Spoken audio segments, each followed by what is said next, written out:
নিষ্ঠুর এই হত্যাকারীদের হাত পৌঁছায় অনেকটা দূর। তাই সদ্য সন্তানহারা এই মায়ের চিন্তা বেঁচে থাকা 2 সন্তান নিয়েও। যে কোনো মুহূর্তে তো আমার ওই বাচ্চাদেরকে ওইভাবে মেরে ফেলতে পারবে। তাদের খুব পাওয়ার সাহস।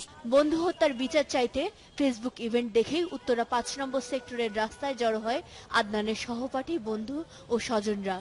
ভাই হত্যার বিচার চাইতে সেখানে হাজির আদনানের ক্লাস 4-এ পড়া ছোট ভাইটিও। এটার বিচার করা দরকার। আমার ভাইয়ার হত্যাকারীদের বিচার চাই আমি। ওই ধরনের কোনো ফ্রেন্ডের সাথে চলছে, এই কারণে কি যাকে পাইছে তাকেই মারছে? এটা আসলে আপনারা তদন্ত করবেন, পুলিশ তদন্ত করবে, আমি সুষ্ঠু বিচার চাই। মামলা হয়েছে শুক্রবার রাতেই। সে রাতেই গ্রেফতার ডন ও সাদাফ। ডনকে একদিনের রিমান্ডে নিলেও ধরা পড়েনি বাকি আসামিরা। তাদের অন্তর কোন দলে এটা মূলত হয়েছে নিজেদের মধ্যে। এ ঘটনায় ডিস্কো গ্যাং, 9 স্টার গ্যাং নামে কিছু উঠতি তরুণ অপরাধীদের গ্রুপের নাম উঠে এসেছে। এলাকার দেয়ালগুলো সাক্ষী দিচ্ছে অপরাধী গ্রুপগুলোর অস্তিত্বের।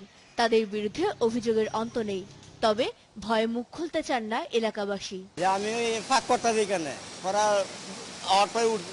দরজা করছি আর দৌড়ে গেছে।